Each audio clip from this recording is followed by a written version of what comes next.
This is my first YouTube video of any kind ever, so if I'm absolutely terrible at presenting this stuff, or my camera angles suck, or my edits suck, which I don't know how to edit, or I can't figure out how to post it, in that case you guys will never see it.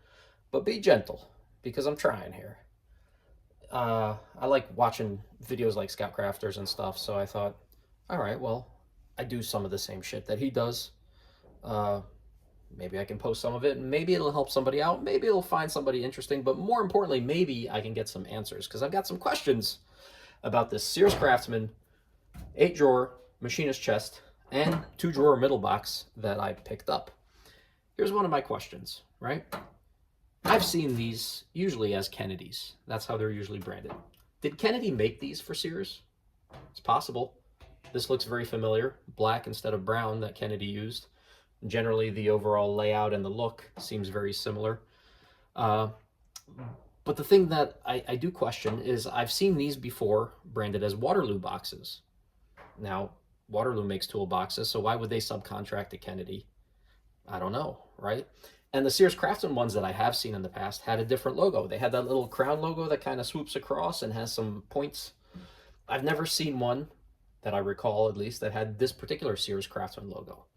And usually these boxes are lined with felt. Well, that's not the case. This particular box has what looks to be like a very thin kind of plastic liner in here. Kind of like a bed liner in a truck. So if anybody knows who made this for Craftsman, because Craftsman didn't really make any of their own stuff, please let me know. And is this bed liner kind of material spec specifically to these, or is this a higher or lower trim model? And when did they stop using this, or start using this and stop using the crown logo? I'm not sure what the vintage is and which one's older and which one's better or worse or the same. So this is a pretty complete box. It's got the front cover, which is often missing. No key, unfortunately, but it does have the number of the lock. Besides, those are easily replaceable. This is just going to be in my shop, so it's not like I really need a key, but it's nice to have. A little bit of rust in the top. It opens, no problem.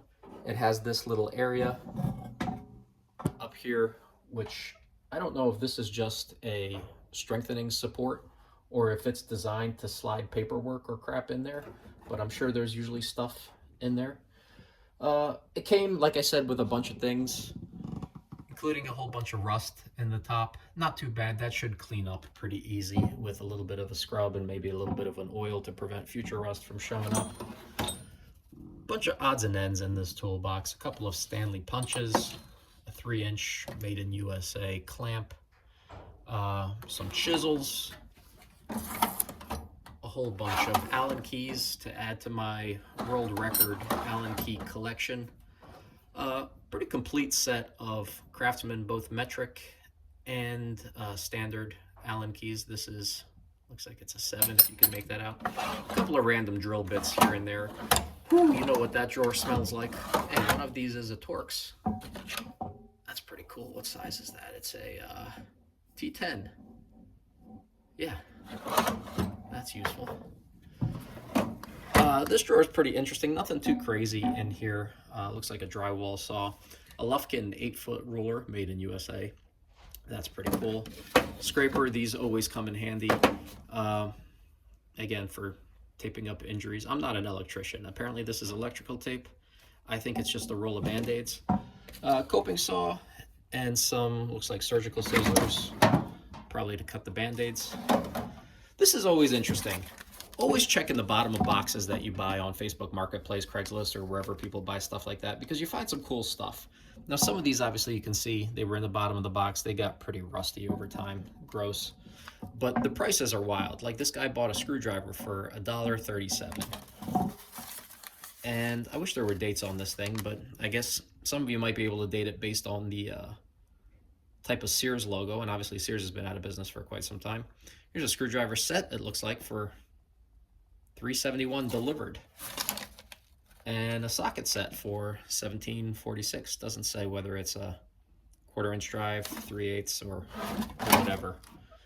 Let's see, what else we got in here? Oh yeah, we got a drawer full of sockets. So a couple of 7/8 deep well Craftsmans, a couple of extensions. Here's a Williams. Looks like a 13, 15, 16, 13 16ths. 1 1/4 inch Craftsman. It's got a little bit of rust on it, but that should clean up pretty well. A embarrassment of riches when it comes to 10mm sockets. Here's a 1/2 inch drive Craftsman 10mm. Here's a little tiny guy. What is that? That looks like it's a Mac 1/4 inch. Here's a Craftsman 13mm, 1/4 inch drive deep. An SK, another 10mm. All you guys losing these 10mm sockets. I keep finding them apparently. Here's a 10mm snap-on, 1/4 inch deep. And 2 SK sockets. These are great. One's a 13 and one's a 14mm. Why are they great? Well, I'll tell you. Because I have this SK socket set. Goes from 7 all the way to 19. And the only thing it was missing was the 14mm. And now, hard to get that in there one-handed. Now that is a complete set, so that's fantastic. Put that away. What else we have in here? A couple other things. Pretty decent selection of Craftsman wrenches. These are all pretty much duplicates. There we go. Got all of these already. The 1 5/8 was interesting because you don't see these too often. Yeah, that's right, it's a 6-point. There's an SK in here and a couple of metric wrenches as well. And then in the bottom drawer,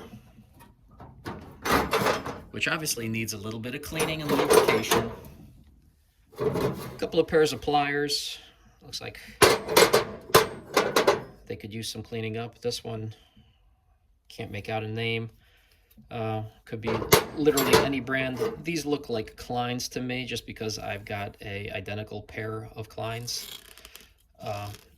But again, these could use a little bit of, a little bit of lube and a little bit of cleaning up, but otherwise they look pretty good. I'm not an electrician, so I don't use Klein tools a lot, but it looks like that one there is chipped. I don't think it's supposed to look like that. Correct me if I'm wrong. Still pretty decent pliers, and a couple of double open-end wrenches, and a 7/8 Thorson. So let me know, guys, how'd I do? $40 on Facebook Marketplace. I think I did pretty well.